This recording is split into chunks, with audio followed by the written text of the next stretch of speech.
Hello, everyone, and welcome back to Plot Twists and Freudian Slips podcast. I'm Jules, a licensed therapist who spends all day analyzing people. And I'm Mary, a diehard bookworm who loves to use books as an escape from reality. And this is the podcast where we take fictional characters, drag them out of their fantasy worlds, and put them right here on the couch. Because sometimes happily ever after is actually just codependency in a trench coat. So, Mary, thinking about a few episodes ago where I suggested our listeners try something new, were you able to incorporate that into your life somehow?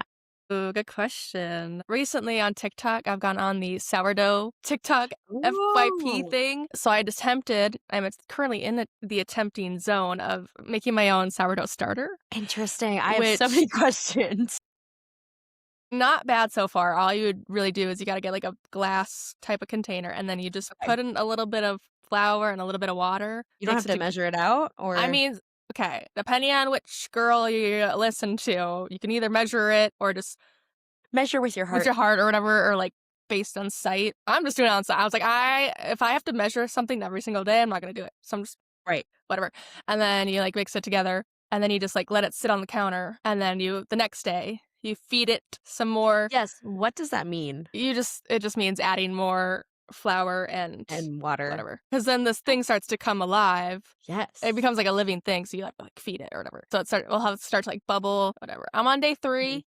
Okay. I already have a few bubbles coming inside. I think I'm doing something right. And then what do you do with it? So then when is it ready? So by like day 7-ish is when, from what I saw, that it would be alive enough or activated or something. Okay. And then you can make whatever. So you take a little bit of the starter and then mix it in with other stuff to make like sourdough bread. You can make bagels. You can make breadsticks, like crackers, like all sorts of stuff. So but how much of the sourdough starter do you use for these sourdough related projects? It didn't look like that much. Much? Okay. Yeah. Because it just needs to have that like activation part to. Is that yeast? Are you making yeast? I don't know. It's something that I've always wanted to try, but I feel intimidated by. So that's why I'm asking you so many questions. That's so fun though. So you're on day 3. Yeah, I'm on day 3 of making the starter. And then once the starter is made, then I can make the bread, or attempt to make the bread. But you know baking and like oh, what? Like a trad wife. I'm just making my bread in my kitchen. Yes, and I'm going to pop out 13 children. Yes, which I say that, but I actually, like 2 times I've made bread. It's been so fun, so. Yeah, and I made a vision board for 2026, and on it was like, make baking, like stuff like from scratch, so. Exciting. Well, congrats on hitting that goal. Thank you. Have you done anything new, or is there something you want to do? Yes, I did do something. I saw that a local like reuse, like crafty reuse center near me was having their first workshop on learning how to cross stitch. So I went by myself. Nice. Just trying to challenge myself to put myself out there. And then guess who was the only one there? Me. But it was actually great because then I had like one-on-one time with the instructor, and I met the owner of the place. It's called. Can you imagine if you didn't show up? I know, right? That would have been so sad. Really sad. But no, everyone was super nice, and it was really awesome to learn, like hands-on like that. And now I know how to cross stitch. Amazing. Do they do different like crafting or learn? Yeah. They have. I think they have an upcoming workshop on like vinyl painting, like painting on like old vinyl records. Doing like collages. Yeah, it's a funky little place. So cool. Excited to try something new. Hopefully soon.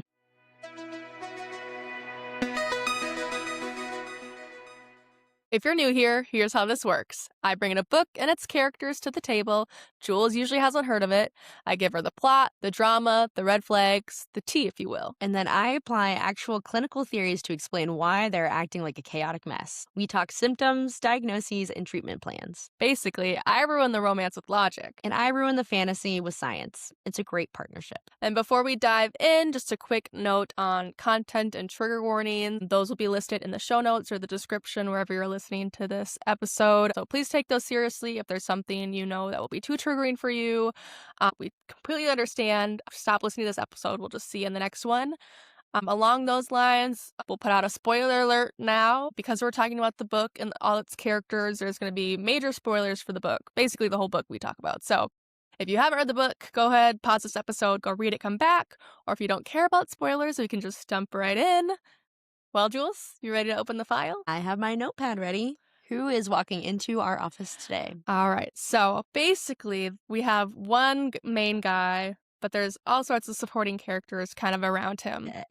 And it's from the book Pack Up the Moon by Kristen Higgins.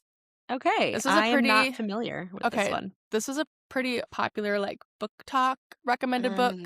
I think back in COVID times. But basically this book follows Joshua Park. He is around 30 years old.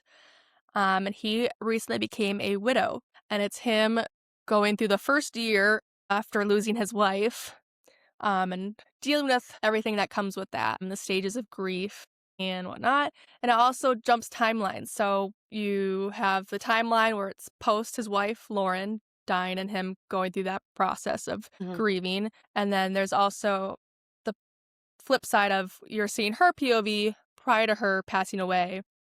That's heartbreaking. And how she's dealing with just the fact that trying not to give it away? No, just the fact that she's gonna die because she has this terminal illness. Oh, okay. So she's very much aware. Yeah, they know for quite some time before. Okay, that's a tough one.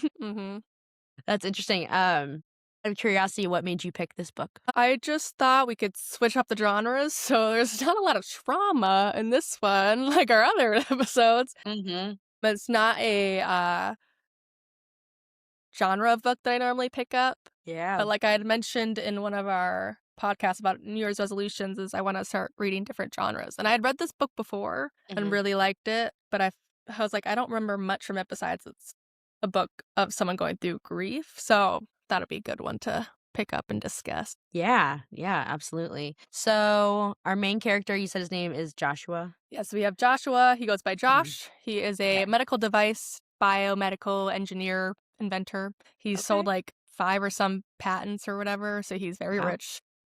Good for him. Yeah. Must be nice. Yep. They and he live in Providence, Rhode Island. Okay, shout out. I've been there. Yeah, you lived in Rhode Island, so. I did. What else do we know about? He's very intelligent, really introverted, analytical, emotionally reserved, can't really express himself normally. Whereas Lauren, his wife, was the complete opposite. She was super outgoing. Just everyone loved her. People would describe her as this bright light, whatever. Her terminal diagnosis that she was diagnosed with is idiopathic pulmonary fibrosis. And for those who don't know what that is, I was like, that was my next question. If you could explain what that is. Yeah. The idiopathic part means that they don't know where it came from. So apparently pulmonary fibrosis happens to older adults, but she is 28 at the time, or was 27, 28 when she got diagnosed, and was 28 when she died. So idiopathic pulmonary fibrosis, or IPF, is a chronic progressive lung disease characterized by irreversible scarring of the lung tissue, which stiffens lungs and impairs oxygen absorption. So this typically affects adults aged 50 to 70. So clearly kind of random. She's super young, and they're she's never smoked, she never was in an area where she never did drugs, nothing. So that's why there's the idiopathic part of at the beginning of that, because they just don't know a cause. Yeah, that makes sense. There's no cure. There's some things that can slow down the progression, but it's once part of your lung scars over, you lose that function of your portion of your lungs. So you basically slowly suffocate. Oh gosh. Yeah.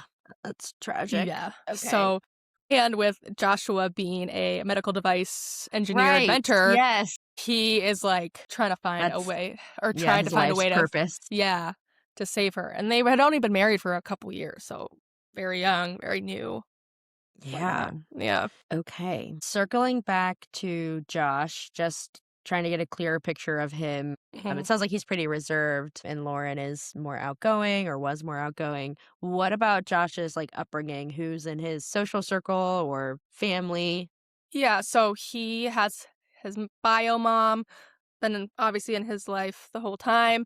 He never knew his bio dad. I guess when his mom was in college, she hooked up with this guy for a couple weeks. She got pregnant, and then he ghosted her. And Rude. yeah, Have a so lot he of thoughts about that. That's not right, cool. So and his mom never really talked about him. Whenever, and Mhm, he had always said he's like, I really don't feel like I need to know why or whatever. He didn't whatever. And everyone's mhm. like, "Are you sure? Like, maybe it'd be good to know, like, what your, like, background is or whatever." Or Maybe for, like, health reasons, I'd yeah, wanna or, know like, she's for like health they're reasons. like, "Oh, your mom is Swedish, so she's got Mhm. blonde hair, blue eyes, or whatever, and you got, like, really dark features, like, aren't you curious?" And he's like, "No." Okay. He's like, "Nope." Yeah, he's very, not good at in social situations. He Mhm. can't really, read people like, social cues very well, so he'd always lean on Lauren for that kind of thing. Well, are you getting, like, neurodivergent vibes? Yes? Yes, yes, Okay. he is on the spectrum. I believe at one point he had called it Asperger's. Which, to my knowledge, is no longer used. Right, Yeah. right. It was like a brief, like, "Oh, it used to be called Asperger, da da da," but then never said Mhm. what it's called now, or if, like, I think Well, it's now just on the yeah. spectrum. Now it would be, like, autism spectrum Yeah, disorder, yeah, ASD, but yeah. So, cool. Lauren has a sister named Jen that they were super close with. Jen and then her husband Darius. They have 2 kids, which Lauren Mhm. loved, and so Aw. did Josh. Obviously, that was really tough also because they had always talked about having kids, and then because of Um, this disease, that was just not a thing anymore. Lauren had a best friend named Sarah. And those are kinda like the main people. Single mom for Josh. Never met bio dad, but had, like, a surrogate dad of, like, his neighbor named mhm. Ben, Okay. and his wife and their kids or whatever. So he had, like, Oh, good. a kind of a father figure growing up. And then Lauren had both parents, but she lost her dad Mhm. really young, unexpectedly when she was 20. He died from a aneurysm. Oh my gosh. And so during her time when she is alive and post being diagnosed with a terminal illness, she starts writing letters to her dad Mhm. of just like, "I don't know what happens after you die, like the great beyond, like da da da. Mm. I hope you're watching over me," things like that. And then we see that she has decided to write Joshua letters for every Mm. month for the first year of her after she's gone to help That him gives me through the process. chills. Yeah. Yeah. Okay. And Yes. throughout the book, do you get to read those letters? Yes. You Or get to read yeah. all the letters. Yep. Wow. Okay. And in these letters, she gives him tasks to do, Oh, to I like it. complete, just to get him living life again. Yeah. That's some good foresight. Yes. Yeah. So, while this, like, grieving process is happening in, like, the current time, how is Josh coping? He is not coping well at the beginning at all. Let's see. So towards the beginning of the book is when they like celebrate their anniversary slash Valentine's, and which is weird that we're filming the day before Valentine's Day this year. But they kind of celebrate this, and then 8 days later, 12 days later, they're at her funeral. And there was this quote. He was like, he would love her the rest of his life, and he knew with absolute certainty that she would love him for the rest of hers, however long or short that time would be. Yeah, Emo. this book is not probably not for someone fresh in a grief Oh journey. gosh, no. I mean, well, I guess it depends on who you Yeah. are and what What's you need, yeah, but what yeah. But anyways, so he just feels like he's like it's a phantom limb. It's just like an amputation without her. He comes home from the funeral and immediately cleans all out the medical stuff, throws it away. Hmm. He then burns all the clothes he wore to her funeral because he doesn't want that, Wow. whatever. At times jumps to a few weeks after the funeral. He's feeling numb. He's not getting up and exercise. He's not sleeping in his bed. He's not doing any work. He's Mhm. not talking to anyone. He basically is just watching TV to help fall asleep because he can't fall asleep in silence. He's not sleeping in their bed that they shared. He's sleeping in the guest room. He's in these extreme eating habits of either not eating for days on end or eating so much that he's like making himself sick. Mhm. When people try and call him and see how he's doing, he says he's doing okay, but he feels lost with no longer being like that caretaker that he had taken on. Right, because that's a whole other identity too. It's like Mhm. you were the husband and then still the husband, but transferring into the caretaker role is a huge shift, and then after she passed, now both, Yeah. He's like, the "Who role am has I completely without shift. this only person," and he has always said she is like the only person I've ever been in love with. Like, so, and he's not super religious per se. He's actually doesn't really believe in that stuff, but he kind of just needs someone to blame. So Sure. he kind of is like, oh, why would you do this? Lauren's best friend Sarah tries to check on him. But he kind of he's just like so deep in his grief that he's like, she always envied Lauren, like, blah, blah, blah, blah, like kind Oh, of was like wow. angry or whatever. Yeah, so yeah, it sounds like more quick to the anger and the blaming Mhm. and the yeah. Okay. Yeah. Yeah. So, but then when she comes and checks on him, she gives him a letter and says, Lauren has left you these letters for the next year, one a month Mhm. that she asked me to give to you after Mm. her passing. And this kind of renews, like, he's like, okay, like, yes, like I have stuff to look forward to, kind of. Yeah. And then he opens the letter, reads it, and he realizes that there's going to be tasks every month that she puts him up to. So, month number 1, the task is go to the grocery store. That's it. She's Yeah. like, get out of the house. Such a smart woman. That's so realistic. Mhm. Like, when you are grieving, like, in that position, just going out to the grocery store can be so hard, so Yeah. what a smart lady. She's like, I know you. You probably haven't cooked in however long. Mhm. Like, you're eating too much takeout. She's like, just go to the store, buy something, come back. So he does Yes. go to the store, because he's like, okay, like I have something I can do for Lauren. Like, she'll be so proud of me. And then like he like will realize there's nothing. She's not there to be. She won't be home for me to tell her I did it. So it's kind Mhm. of this constant like forgetting that she's dead, and then like wanting to go do something for her, and then like, oh. But he's like, yes, something to do. I can do that. So he goes to Mhm. the grocery store that they went to together when she was alive, and he runs into one of the employees there who had met both of them, and she's like, "Oh, how's Lauren?" She's like, "Oh, she died," and she's like, "Oh That my is god." rough. Right out the And gate, and you first and you interaction. yeah, and you can clearly like he's like had his head down, like just trying not to like interact with people, but ended up talking to this lady because she's like super nice, and she Yeah. pays for his groceries. Oh. And then this sends him spiraling, so he runs back to the apartment and just, like, locks himself in the, apartment. Also, he had a dog together, Pebbles. Pebbles. Yeah, so she's like, Cute. "Make sure you're taking care of the dog, like, taking her for walks and, Mhm. whatever." So he's like, "Okay, I can do that." But it was, like, that moment of, like, someone like, anywhere he goes now, because the town is big but small, Right. he's gonna have to, like, over and over again, or people are already gonna know him, have that sympathy that he doesn't want. He doesn't want pity. Right. Yeah, it's a lot of attention and maybe he doesn't want it in any form, but especially probably not when it's so recent. Yeah. But now he has something to look forward to because he knows he's gonna get letters from Lauren every month, so this is something that Yeah. kinda keeps him going, I guess. I wouldn't say Mhm. he's, like, suicidal or anything. He's just Okay. very up deep in his grief, as one would be. Yeah. The second letter the next month comes, and his task for that month is to have people over for dinner. That's a big jump going from like just go out into the world and go to the grocery store versus like having people over for dinner. Right, and she kinda specified, like, it can just be, like, my sister and her, whatever. It can be, like, my mom. Cool. It Yeah, could like she's low like stakes. yeah, she's like, "Or it could be people you just meet tomorrow." Like, she's like, "I Mhm. don't care if I just invite some people over." She's like, "I know this is gonna be hell for you and you're gonna hate it, but you gotta do it, like, these people are going through what you're going through." Mhm. At least family members do. And then he's again, loves that he has this letter, and he's like so he orders a museum quality pH neutral box with tiger maple interior lined with a cloth so that the letters won't age. Wow. I mean, Yeah. honestly, that's smart. Yeah. There's something special and meaningful to him, so yeah, I'm all for it. Yeah. So he has started to take care of blah, blah, blah, blah.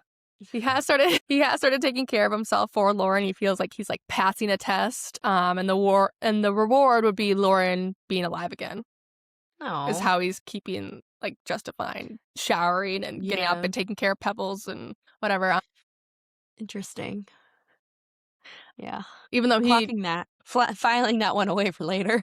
he invites Sarah, Lauren's best friend, Jen, her sister, and then her Mhm. brother-in-law. But then he like freaks out because he's like, I don't want people to think that this is a double date. Like da da da. Oh, yeah. And even though no one would think that, but he in Yeah. his mind, in his thinking, like, oh, it's a couple Yeah. and then another single person. Like, so he immediately tells Lauren to invite someone. So he's like, invite someone, bring a date. So she's like, okay, like I don't have to. He's like, no, do Mhm. it. So she brings Wait, some like random. You said that Oh, he said Lauren. that to Lauren. No, sorry, Sarah. But I was like, This is definitely going to happen throughout the whole episode.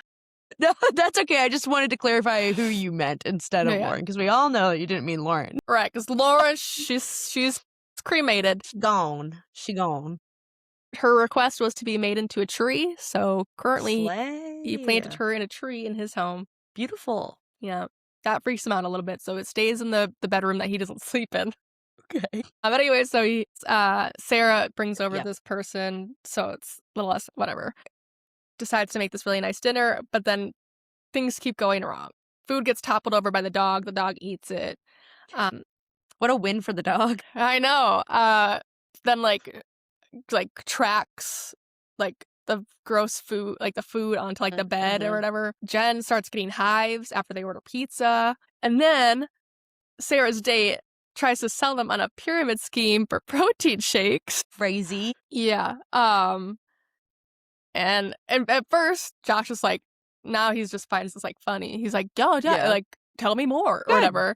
Yeah. And he's like, and the guy's like, oh, like this will add years to everyone's life if you drink these shakes or whatever. Right. But then all of a sudden it's a switch because he's like, I guarantee for a fact if your wife drank these, and he's like, get the fuck out of my house. Like slams him against the wall, like in a chokehold. He's like, leave my house, you never come back. And it's beyond inappropriate of someone to say. I'm mad for him. Like what the actual... I know. I was like, ugh. Yeah. Tasteless. Yeah, get out of my house. Get out of my swamp for sure. So, any Shrek fans out there? Yeah. Donkey. As I'm all alone. There's no one here beside me, but you gotta have friends. Anyways. Moving on. Back to the story about grief. Yeah. We gotta have some lighthearted moments. You don't want it to be too serious. Come on. Yes. But then time jumps back to before Lauren dies, and they're talking about they went on a vacation, and they see a lot of people like pitying them because Lauren has like the oxygen like tube thing into her nose or whatever. And one couple offers to pay for their dinner, and that makes Josh extremely angry. He calls it like going in like his like red zone where like he's so angry, like he just blacks out, like whatever. And like he's like, we don't need your fucking pity, like we don't need your money, da da da da. And she's like, Josh, like it's fine, like chill out. He runs away. She's like just disappears for a little bit, and that's when she decides, okay, I need to write these letters for when I'm gone to help him, because if he's already not doing well, then how is he gonna do when I'm not here? Yeah, that makes sense. So that's kind of how we find out when and how she started writing the letters. And then in between like months 2 and 3, he is still very much not doing okay. He just needs someone to talk to, but he doesn't want to talk about Lauren, so he doesn't know who to call because he doesn't have any like friends really. Right. So he calls Apple support and pretends to have I know. That is a hard thing to hear because that's so sad. I know. But it's also so real. It's just like wanting human connection. Like that's so real. Yeah. And someone that doesn't know his wife or knew his wife or whatever. And so he calls him to like pretend that something's wrong with his computer. And they talk about, and he like ends up lying and says he lives in Hawaii and has all with his wife, da da da. And which is funny because I feel like if you're calling Apple support, wouldn't they like see where you're calling from? Maybe that's too advanced, but yeah, well, I like this lie for him. Yeah. Yeah. So, but yeah. And then there's a point about 2 months and 1 week post her dying. Then is the first day that nobody calls him to check on him. And this sends him into a read out spiral of like, it's only been 2 months and a week and you've already forgotten about her. And so he's like spiraling, like he's like, I need something to do. He's like, I don't know why, but I cannot control my emotions today. I need something to do. This shouldn't be affecting me this much. So he goes on like a really long run and ends up bringing the dog. The dog starts to limp after a while, and he's like, oh no. He's like, but you know what? Let me take him to the vet because that'll give me something to do to focus on. Right. So they go to the vet. He's like sitting there, and this girl is like crying, holding this really old dog, and he's like, oh, like what's going on? Yeah, it's like, oh, he's just so old, like I don't want him to go, like I want more time. And he's like, get out of this fucking chick, I just lost my wife and she's crying over a fucking old dog. he has no empathy. I mean, he is not in the right headspace to be like, yeah. and I don't remember him like saying anything like mean out loud, but he was thinking, he's like, Sure, no, he's thinking he's it, like, yeah. okay, if this is Which is your real, it's deepest like, problem. yeah, if you have someone close to you die and then someone's like, yeah, it was really hard when I lost my pet. It's like, Yeah, or bro, like, these are not the same things. yeah, he had like an old friend like reach out who hadn't reached out when she died, but then he's like, oh, like, why are you reaching out? And he's like, oh, my grandma's really sick. I thought you would understand. And he's like, and like get hung the up, blocked hell him or away whatever. from Like, me. Yeah. So then the month 3 letter comes, and he realizes the date is the anniversary of when he proposed was yesterday. So that's why he felt so much like emotion. Just as whatever. So this month's task was go to the mall and buy some new clothes because, honey, your outfit choices are atrocious. And I know now that I died, you're not dressing well because I'm not there to help you. Yeah. So he, again, she's like, I know you're going to hate it, going to a busy mall, surrounded by people and loud noises. Yeah, overstimulating. She's like, just do it. Go get some clothes, whatever. So he goes there. He gets a haircut. Good. Needed, obviously. Yeah. He passes this like group of teen girls and like judges them for being like whatever, and then he realizes that like he's like, oh, Lauren was probably just like that. And then he kind of remembers a time when he judged her as like the same he just judged these teenage girls, and that they could have been together 7 years more if he hadn't have been an asshole the first time they met. Dang. So that sends him spiraling, and he's walks hard on himself. Jeez. And he walks into like this Banana Republic or whatever. To get clothes, and this guy that works there, Bradley, is helping him pick out clothes, and then he has this like huge breakdown in the dressing room. Yeah, and Bradley comes over and he like calms him down, whatever. He's like, you know, the store is closing, but like, you know, do you want to go get a drink or something and talk, like whatever? A friend. Yeah. And Josh's like, oh no, you don't have to do that. He's like, no, like let's just go get a drink.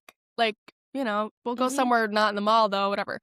And as they're leaving, they notice there's this guy yelling at the server because the server accidentally like dropped a bunch of stuff around and on him. And he was calling her like really mean names. So Josh, like, still in his like spiral red out zone of like he's about to tip over, goes over there and he's like, hey, like is defending the server. He says, oh, the server looks familiar, but he couldn't place her. And then this guy was like called Radley the I don't even know if I want to say it. The F word. Yeah, slur. And then calls the girl like a slut or whatever and threatens to like shoot them. What? It's because he has like a shirt that says like, I don't know, like something about like proud gun owner or something. And he like reaches. And so Josh thinks he's reaching for something. So he punches him.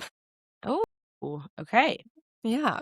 So that happens. Yes. But then whatever. They finally make it out of the mall and he realizes. They survived the mall. They survived the mall. And he realizes the waiter is actually the girl that he saw at the vet that was crying with the old dog.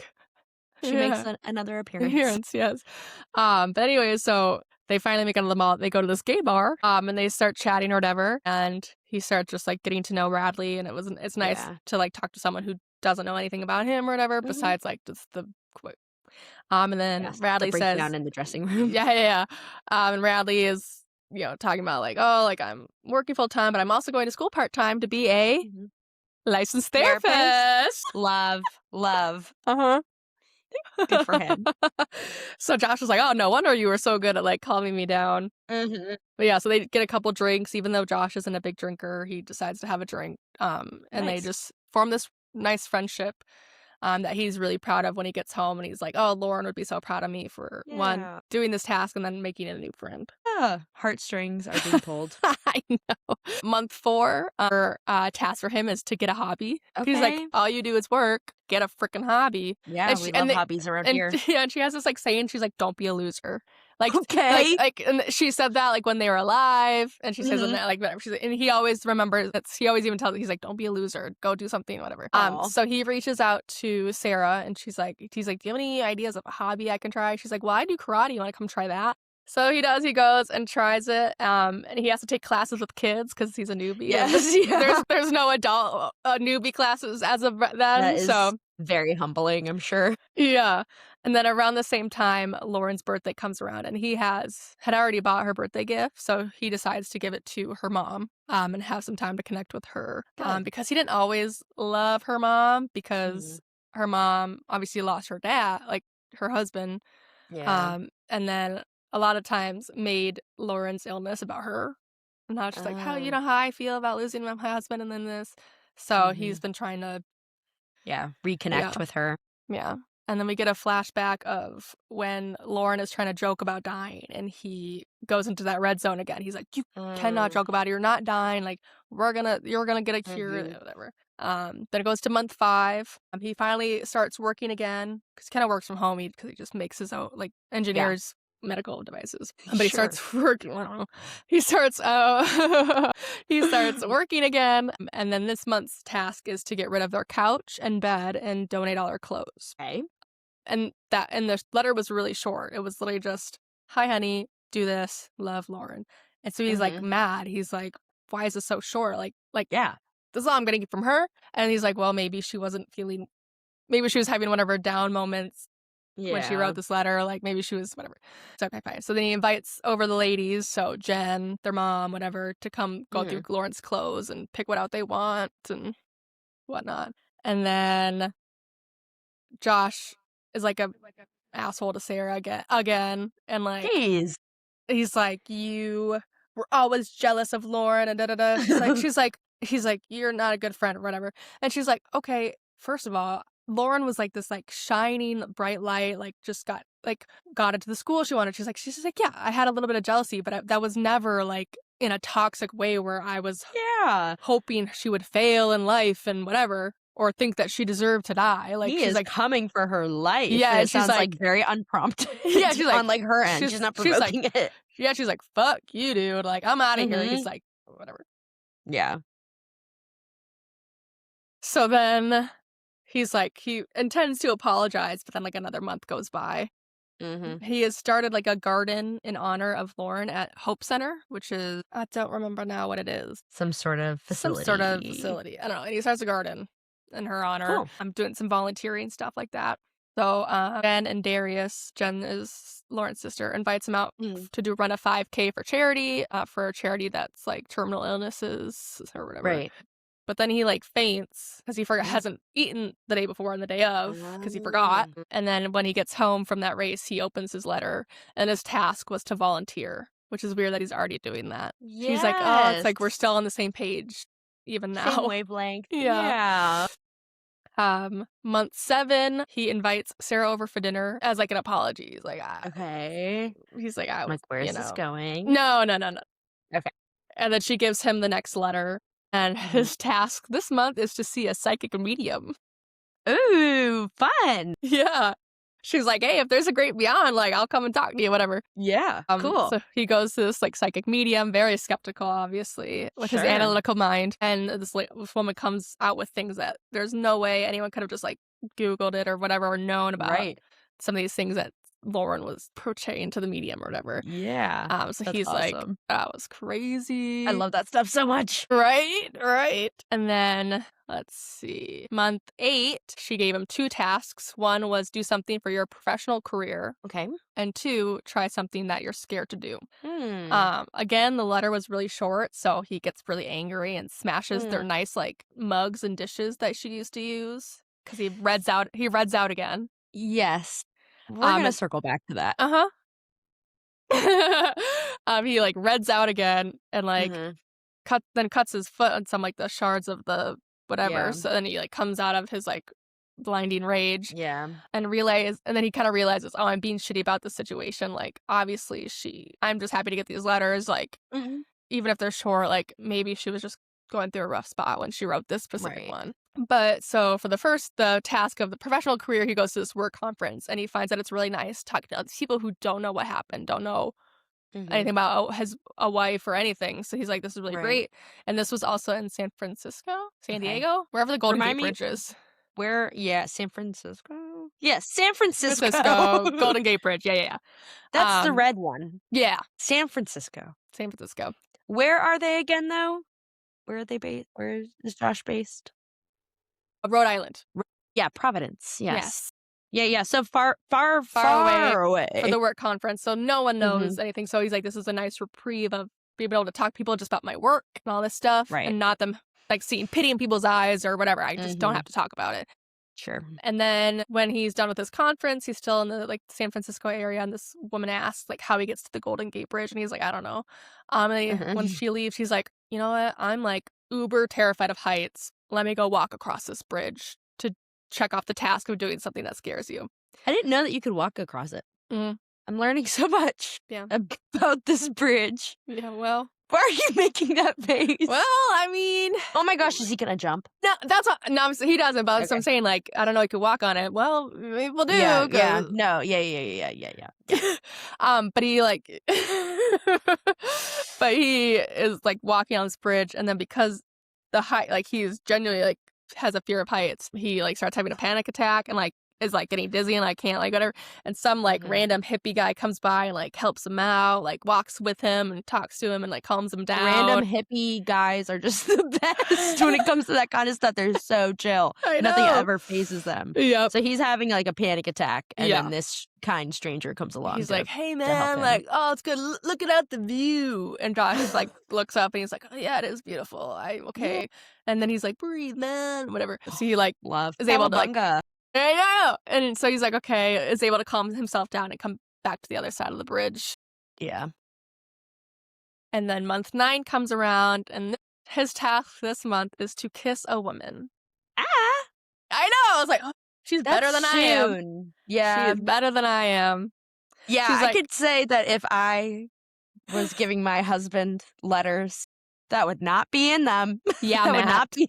That would not be a goal. Don't. Not for like 9 months feels kind of soon, but But and in the letter, she's like, it might feel like soon or whatever. She's like, but I don't want it to be like this. It becomes a thing where it's been years and you've never kissed another woman. Like, I want you to find love. I want you to Mhm. get married again someday and have have kids. She's like, so just get this like one little kiss. Like, she doesn't have anything crazy, just like a kiss right. out of the way. True. And so he's talking to Bradley about this, whatever. And Bradley's like, oh, I have a friend who's really fun, really cute, whatever. He's like, sets him up on like a blind date, basically. They're sitting there talking. And he's saying how like he has a task to like kiss someone that's not his wife or whatever. And she's like, oh, well, like, and then he finds out that she's like a sex worker. And she's like, so let's just go back and like, or whatever. And he's like, this is not what I agreed. Wait, but were they on a date and that's just her profession, or were they No, on like, a they were date? on like a setup, like a to paid then, for yeah. date. And I he's see, like, I see, and she's I see, I like, see. she's like, Bradley didn't tell you, and he's like, no.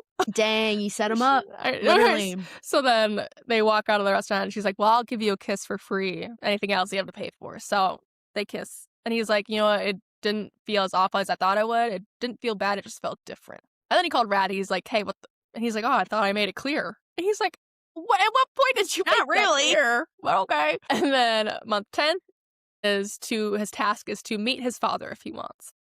That's a big one. Yeah. So he kind of starts asking his mom for more information and finds him in Chicago. He is like a professor there. Chi-town. So he flies out to Chicago and confronts this guy. And he's like, why did you leave my mom and ghost her, basically? And he's like, the dad explained it wasn't a very good explanation. He was just a kid, like a young kid, like wasn't ready, didn't want to disappoint his parents. He finds out he's, I think, Pakistani, something like that. Anyways, but it kind of ends on a good note. They like hug it out, whatever. He comes back and finds out that Jen is pregnant again.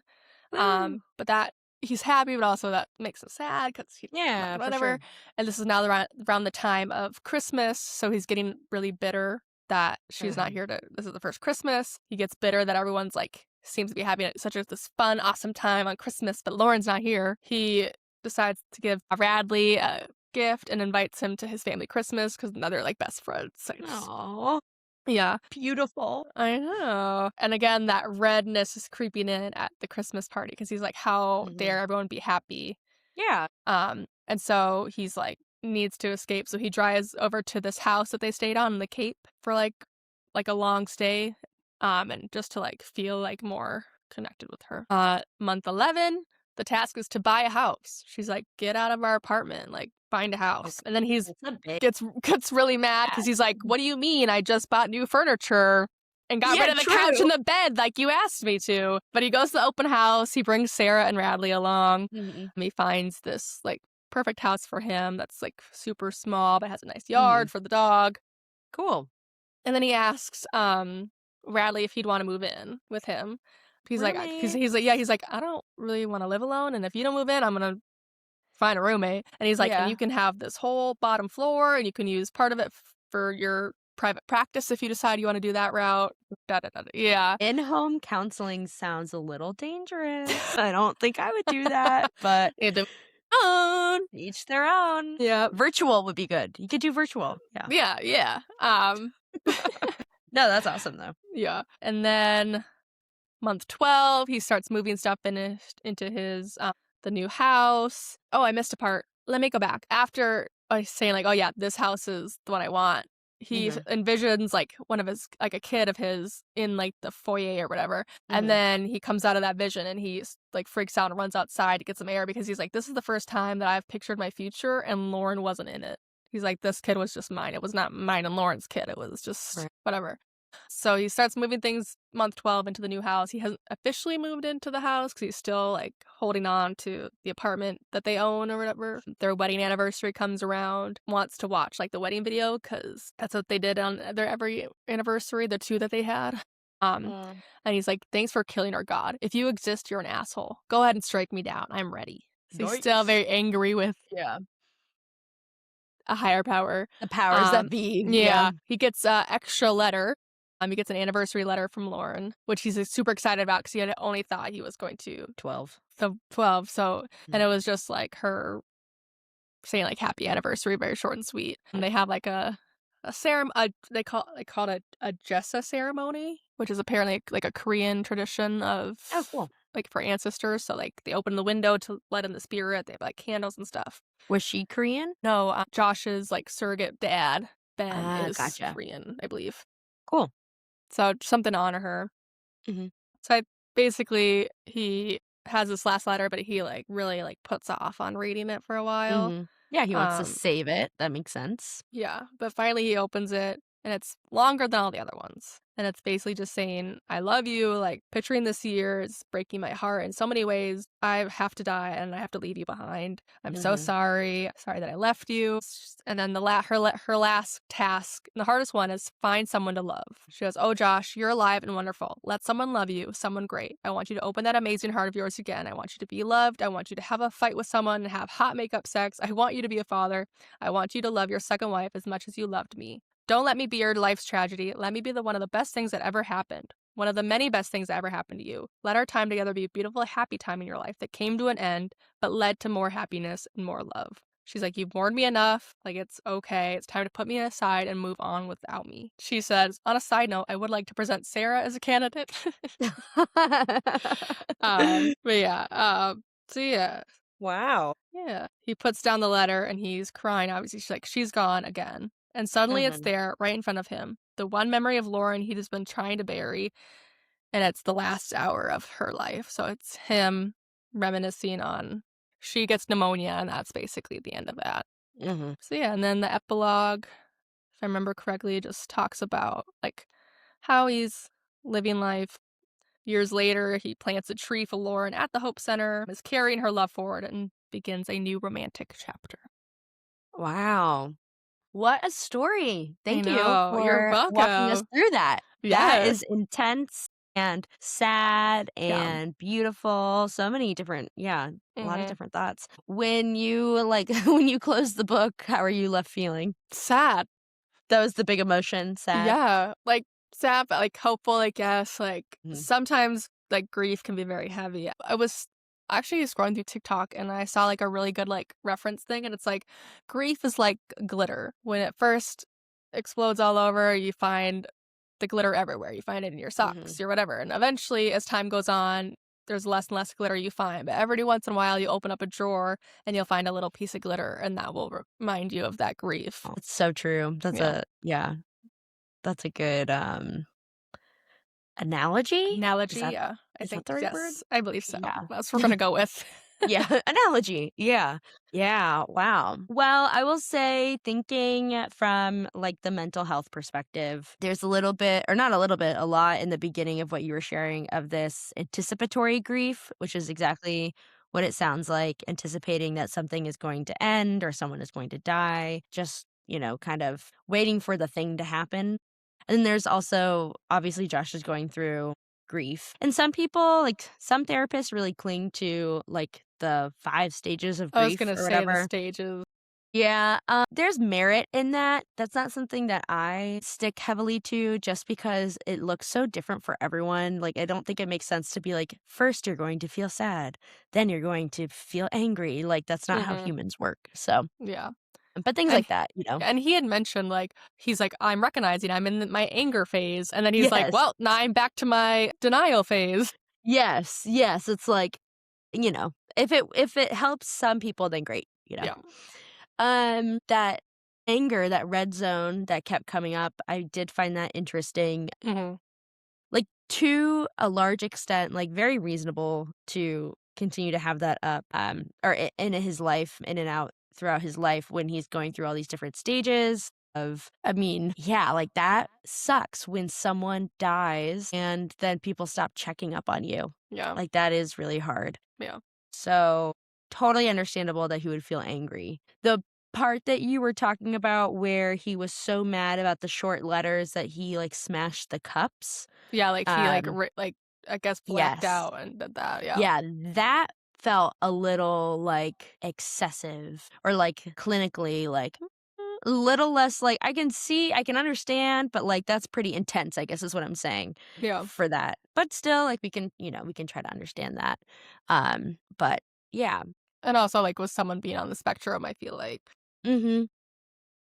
that's, like, a big, like, thing from what it's in the book, like, it's not Asperger's anymore, but whatever s type of autism he Autism. has, like, that's a big sign of it is having these, like, blackout rage moments where you can't control your emotions. And so they're like, there's some ways you can, like, stop it from, like, fully going into, like, this she's like, the fast what was it's like the lazy dog jumps over the whatever, and he, Yeah. like, can repeat that to himself to try and, like, bring him back to grounding. He has, like, grounding things he can do Yeah. sometimes, but then Yeah. sometimes it's just flips like a Yeah, switch outside. flips.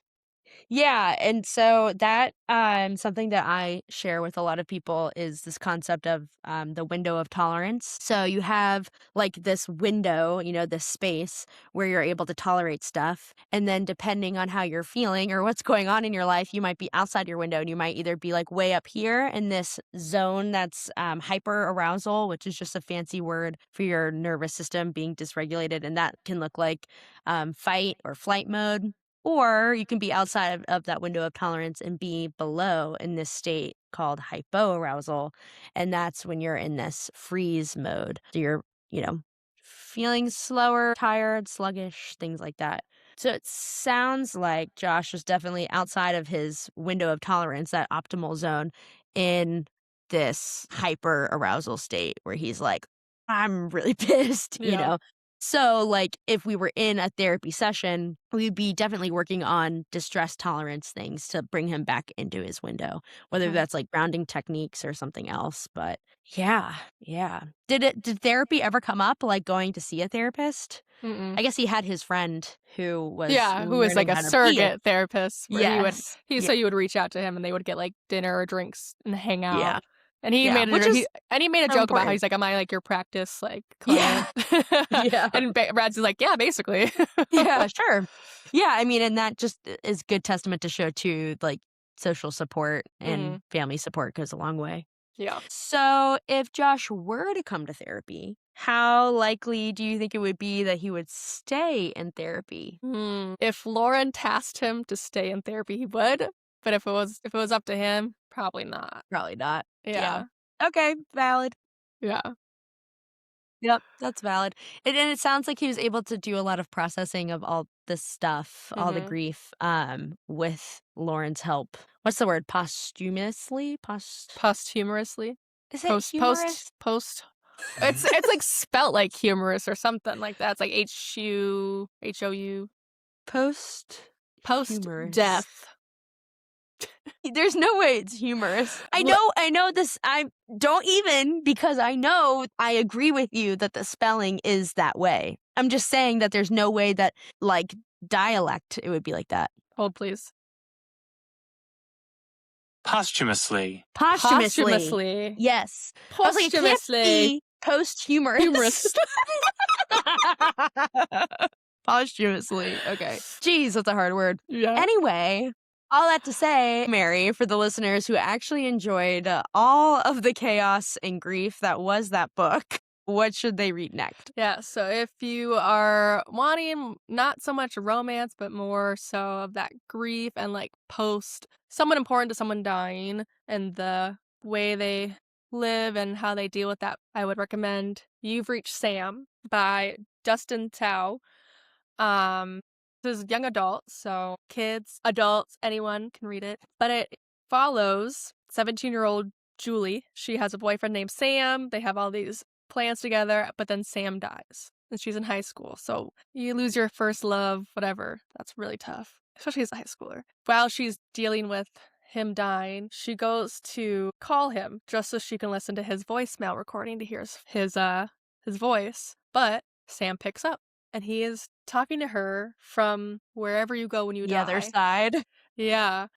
Jeez. And it's her like, oh my God, like I have all these things I want to say. And then he's like, there's certain rules. You can't tell anyone about this. If you tell someone, like our connection won't be as good.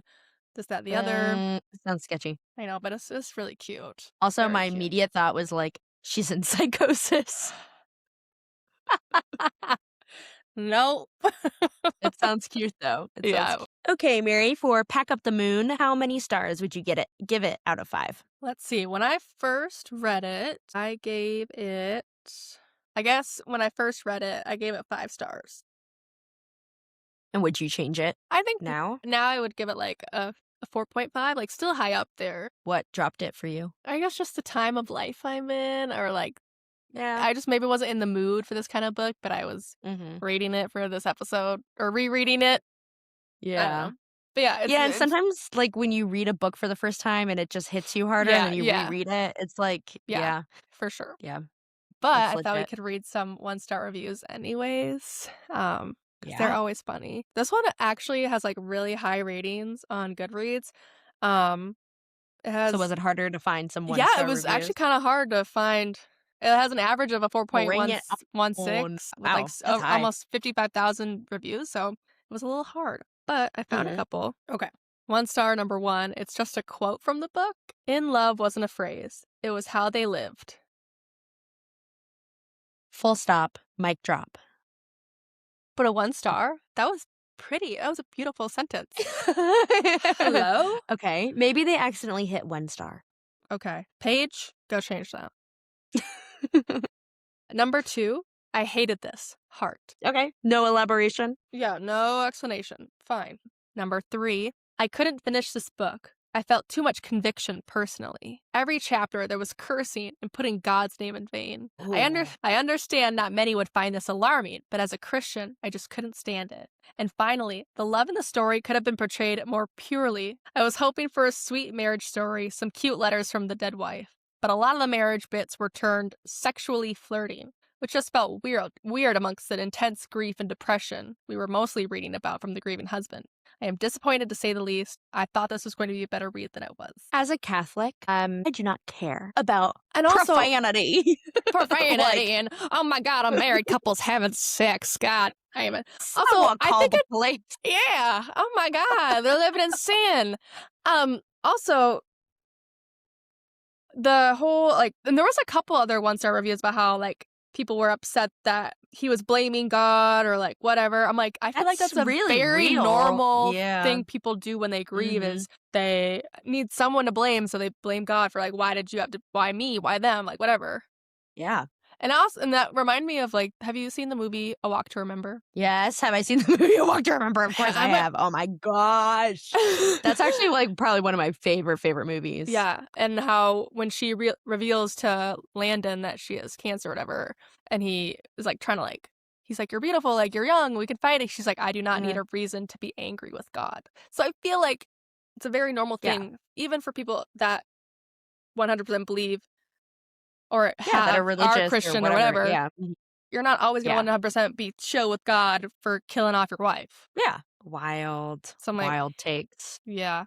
And this one wasn't actually a 1-star. They gave it a 2 stars. But their comment made me laugh. I'm ready. The last 30 pages were good. Heart. Okay. I like how everyone's putting their comments and then a heart. I know, right? I'm like, okay. Yeah. Okay. So you only liked it when he's now mostly healed. Yes. Got it. Fair So yeah, enough. that's all I got for that. Cool. Well, thinking from the clinical side, some things to do this week. There's this concept, and stick with me here. Okay. There's this concept called sleep hygiene, which is essentially, I'm talking about the routine you have before you go to bed. So my task or recommendation for you all, including myself, is to come up with a good sleep hygiene routine. So that could look like making sure that your pillows are a certain way or that your sheets are clean, or maybe like lighting a candle before bed, but like, make sure you blow it out before you fall asleep. Low lighting. You could have some music playing. I like a little lavender spray on my pillow. Anything that's basically going to like tell your brain and your body that it's time to like wind down. Shut down. Do you have any? Yeah, shut down, but like not actually shut down. Not permanently. Do you have any like sleep hygiene things or like routines that you do? Usually it's reading. But I will say I need to start reading more like physical books at night, so I'm not for your eyes. For the eyes and the screen time and like the brain not being so like wired by reading on a Kindle or a phone. Because I mainly read on my phone because I'm like it's plugged in and then I'm reading. But then so maybe switching. But if you are like thinking from like a harm reduction lens, if you are going to use electronics before bed, like at least dim the screen a little bit. Or there are settings you can change it to like, I know on the Kindle you can make it green or like yellowish. So good to know. Better for your eyes. But yeah, in a perfect world, maybe no screens. But yeah, we are imperfect. Yeah. So what about yours? What's one thing you do or try to do? I like a tea. I like a lavender honey tea. Yes, Yogi brand, sponsor me. Sponsor this podcast. I have one of you. That sounds weird. I have one of your teas every night, and they come with little messages. And I actually keep them right here next to me. You can't really see, but I keep the ones that I like in my office. You can't read. This one says, "The unknown is where all the outcomes are possible. Enter it with grace." It's like a fortune cookie, but for your tea. Amazing. Yeah. So that's part of my routine. So in this field, we always like to get a second opinion. So let us know, did we get the diagnosis right? And I will say, I didn't really give a diagnosis this time, but did we get the general gist of everything right? Or are we totally projecting? Yeah, slide into our DMs. We're on TikTok, YouTube, Instagram, the whole 9 yards, and let us know your thoughts. And if you are listening on Spotify, leaving a 5-star review acts as a little dopamine hit for us. It's very regulating. Until next time, keep turning the pages. And remember, reality is stressful. Read responsibly. And as we end, a quick reminder, I am a licensed therapist, but this podcast is for entertainment purposes only. The discussions here are theoretical and applied to fictional characters. This is not medical advice. I am not your therapist, and listening to this podcast does not establish a client-therapist relationship. If you are experiencing a mental health emergency, please contact 988 or go to your nearest emergency room. And before we sign off, I have the riddle for next week's book. All right. I was never meant for you. Just one text tossed into the blue, one careless tap, one twist of fate. Now danger lingers at your gate. A single buzz, a glowing screen, an unseen watcher in between. You thought it small, a brief misfire, but sparked a cold, obsessive fire. From ice-cold fame to heated claims, he learns your face, he knows your name. What tale begins with one wrong message and ends with no escape from a man possessive? What the heck? Okay, I'm so excited. Cool. All right, See you next week. Bye.